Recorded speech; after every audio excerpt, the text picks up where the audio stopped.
fine, let's go. King George, what was his problem? And I'm gonna start rapping and not stop talking from now on, because I'm gonna go on a rant. What was his problem? King George is awesome because he's one of the greatest, not greatest, he was one of the worst leaders of all time. Sure, he's probably British, but I'm not gonna go any offense on the British because, well, yeah, I'm not British myself. First of all, King George the Sir is a British king, and yes, he did a good job ruling his colonies, and all he wanted was the colonies to pay him back money that he used to protect them. And they were like, no, but we've been ruling ourselves for a long time. Why shouldn't you go ahead and king us? And so, of course, revolution happened. And what was his problem? And this is just a review, people. Review! What was his problem? Well, the revolution went ahead and sparked up. And he was like, what the heck? I'm asking for money just because I protected you? And you guys are all like, no! You chose to protect us. You could have gave us to the French. And then they're like refusing to pay. And they're all like, they should be grateful. They should be grateful by giving us money to pay off the debts so that we can keep you guys running and not shut you guys down. So go ahead and shut the F up for all I care. But the thing is, revolution is awesome. And revolution is not awesome for the British. In this case, it's awesome for the Americans. And Americans are all like, we want revolution. Viva la revolution. Viva la revolution. And of course, revolution sparks up. And they're all like, you know what? We start to think that we need independence. We don't need revolution to just stop taxes. We need independence so that we can make our own taxes. We can make our new government that's fairer than the constitutional monarchy. And we can make a completely democratic government. A president of the United States will be born and everything will be fine. But first we have to win a war. And of course, you have to win a war, you're gonna have to do some independence. And revolution is just great. It's a great way to do all that because first of all, you got to be stand up and you're gonna show we are independent. We are independent and smack your masters in the face and show and give them a sign that we're independent and say and deal with it. Deal with it. It's like going to your family and saying, I want to be an artist or I'm gay. And then like they're all like, you can't be an artist, you can't be gay. Well then deal with it. And that happens and then yeah, that seems to work out well, but it's not that great, to be honest. Independence goes ahead a very far jump, and no, it doesn't just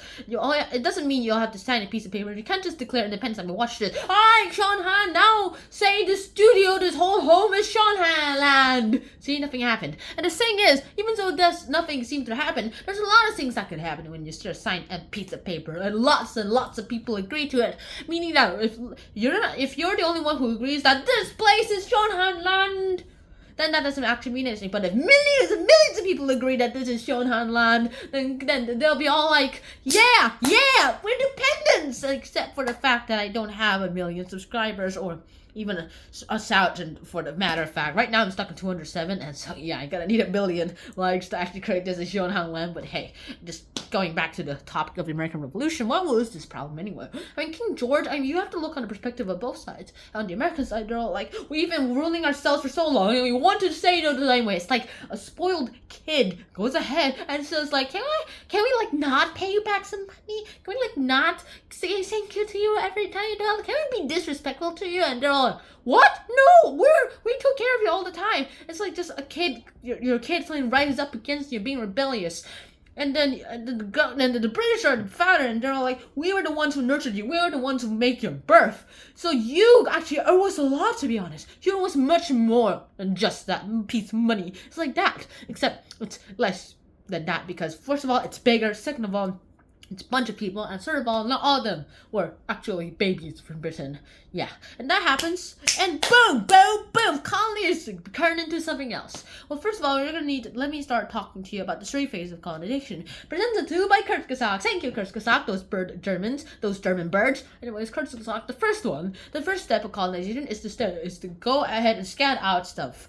That happens. Second phase of colonization, go in there and make a base. Doesn't have to be permanent, it can be temporary. Then leave it. Come back every few years. Third on, make a permanent civilization and start making exports so it can sustain itself. For the second phase of civilization, you're still going to need your parent country to give you stuff. For the third phase of colonization, you're going to be the best country in the world and you're going to be able to self-sustain. And that is good. That is good. Do that. And of course, lots of other things would happen too. And King George, what was his problem? The fact that people were being naughty and they were being rebellious teenagers, and then the British are like, whoa, calm down, look what we did to you. We don't care about that, we care about now. We want independence now. And look at what happened. We got the United States of America! United States of America, the dreamland, the place of birth, the place where you can do anything. You can be anything. You can even be president if you lived there long enough. And if you lived there long enough and stayed alive there long enough and was smart enough, and you can do anything. You can be the most powerful man in the world just by being the president of the United States of America. And you're all like,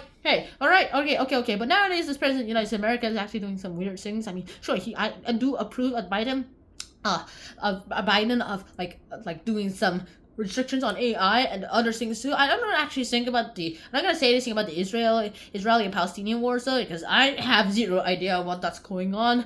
And then the world is a mess right now. The world is a gigantic mess. It was good. Like maybe COVID was the only reason why lots of people weren't even able to fight some wars, because everyone in the world was fighting a war against germs. They're like, germs, and then suddenly when the germs are away, we're like, okay, so who are we fighting with wars again? Oh yeah, you guys. And they go ahead and start restarting wars, and that's pretty bad. King George was problem. This was probably that. I mean, if suddenly a plague happened everywhere in the middle of the war, and they were like, okay, you know what, truce. Let's fight this virus first as allies, as one human being, and then after that, fight this revolution. Okay, and they're like, okay, that happens, and they go ahead and do that. But that's an alternate history how to sing. And now, what was King George's problem anyway? King George's problem was trying to be a parent to a colony that was all like, we care about now, we don't care about what you did there, we care about this, and we can make this our own way by doing things now, and so we want independence now. And he's trying to be like control this rebellious colony, because he's kind of annoyed that they're not listening to where he was, so he's their king.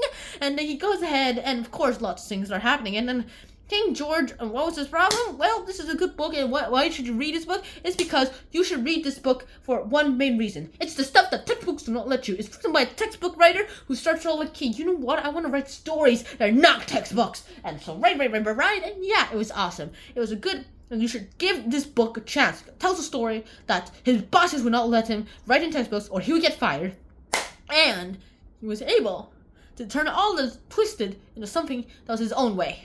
And that is the end of my rant. Last words, give it a 100 out of 10 stars. Thank you, Steve SHEINKIN, for creating a fabulous story while writing textbooks. Whew, that was a good rant.